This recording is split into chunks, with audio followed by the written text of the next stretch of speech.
Beautiful souls, it's your girl Kueen with a K, and guess what I got for your soul today?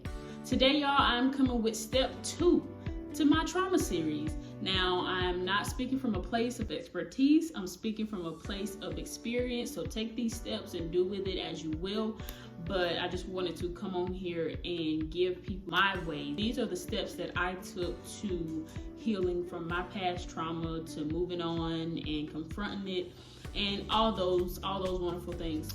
And yes, y'all, I got on this do-rag because I'm not here to make a fashion statement. I'm here to help you heal, and I'm here to help you get these steps. So I'll probably make a fashion statement in the other videos, but in this video, I'm trying to get you the good stuff, okay? Step 2, call it out. Now, I don't know about y'all, but let me go ahead and just say this. When it came to my trauma was becoming so real to me that I actually, once I gave it a name, once I was able to call it out by name, it was a wrap. Because every time it would come up, every time it would pop up in my life, I would literally call it out. Like, I would literally say, hey, anxiety, hey, da-da-da, hey, abandonment issue. I would literally call it out by name, y'all. I was playing no games. I literally treat my trauma like an actual person, because that's how real and that's how much of an effect it had on me.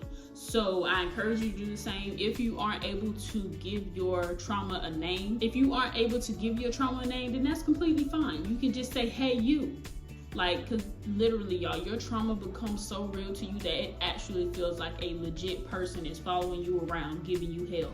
So I encourage you to do that, because it makes this healing experience more real for you, and it gives you that realistic, conversation between you and your trauma that you need to have. Treat your trauma like a bully. My trauma bullied me for years, y'all. And granted, I didn't understand, and I didn't really get to a place where I knew I had trauma until a couple of years ago. So everybody may not know right away, and that's completely fine. But when you do realize and you recognize that you did go through some things and you still haven't, healed from it properly, then you are able to understand that your trauma has been bullying you. So in step 1, it was acknowledge it. If you are able to acknowledge it, so treat your bully like an actual person. So say that you're sitting in your room and your trauma is sitting over there in the corner. You know it's there, but you never gave it the attention that it wants. So this is what this healing process is going to have to take. You're going to have to give your trauma the attention that it's been begging for years. So step 1, we acknowledged it. So basically we looked at that trauma over there in the corner and we was like, hey, we got its attention. Now in step 2, we're going to call it out. Step 2 is calling it out, y'all. We are going to call it out by name, call it whatever you want to call it. I ain't gonna say that.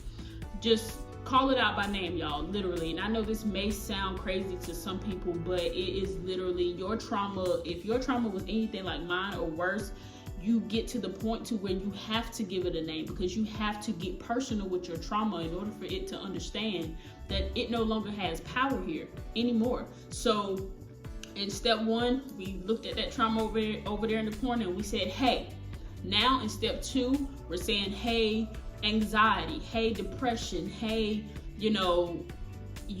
whatever you want, however you want to call it out, literally open your mouth and say it. I don't care where you are. I don't care if you want to do this in private. I don't care if you want to look at yourself in the mirror and say it in the mirror. Whatever you do, you need to do this. You need to make this experience real for you, because the hurt and the pain that you went through was real. So that helped me whenever I gave it a name, and whenever I'm able to always call it out, because I wanted to know that you no longer have residence here. You no longer have residence over this, my mind, my heart, my body, my soul, my spirit. You ain't welcome here no more. You just not welcome here anymore. In this step, it is very important that I let you know to call out the trauma, not the person.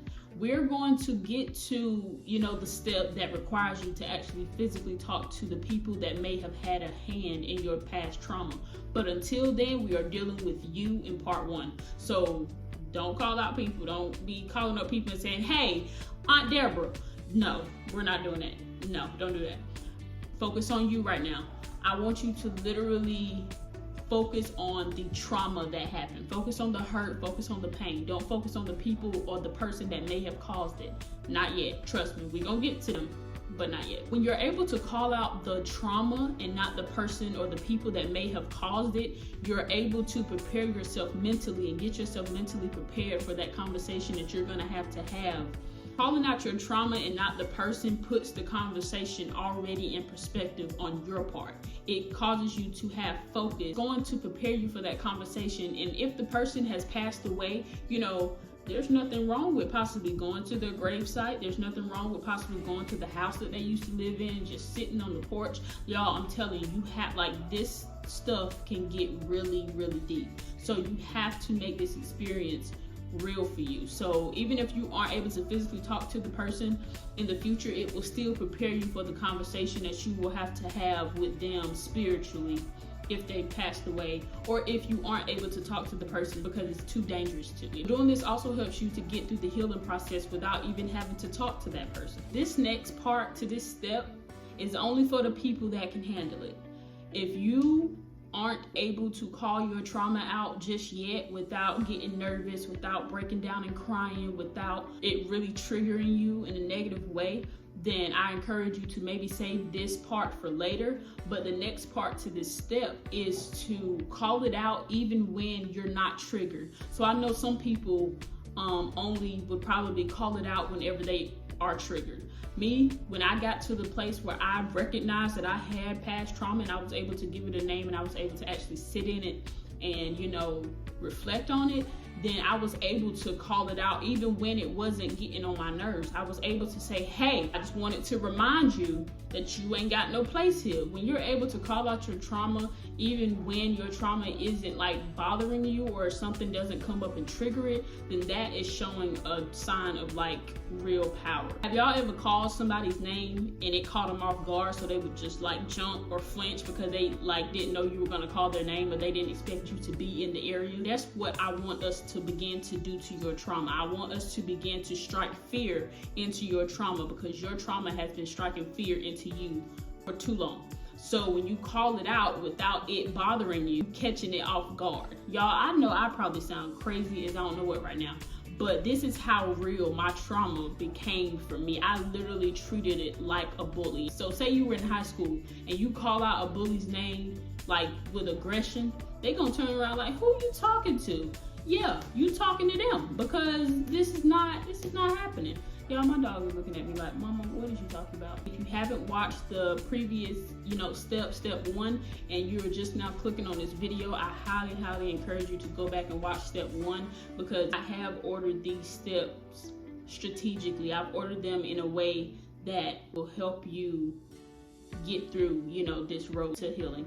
So if you enjoyed this vibe, if you are still excited about your healing journey, you're still excited to go on this journey with yourself, with your family, with me. If you enjoy the vibe, click like, share, and subscribe, because I promise you I'm coming back with the next step. And the next step is going to get you even further to where you want to be, mentally, physically, emotionally, spiritually, wherever. I'm here to help you. I'm here to give you the steps that I took, once again, to healing. And y'all, I'm telling you, these steps are amazing. They really, really help. So write this step down. Step 2, call it. All right, I'll catch y'all later. Peace.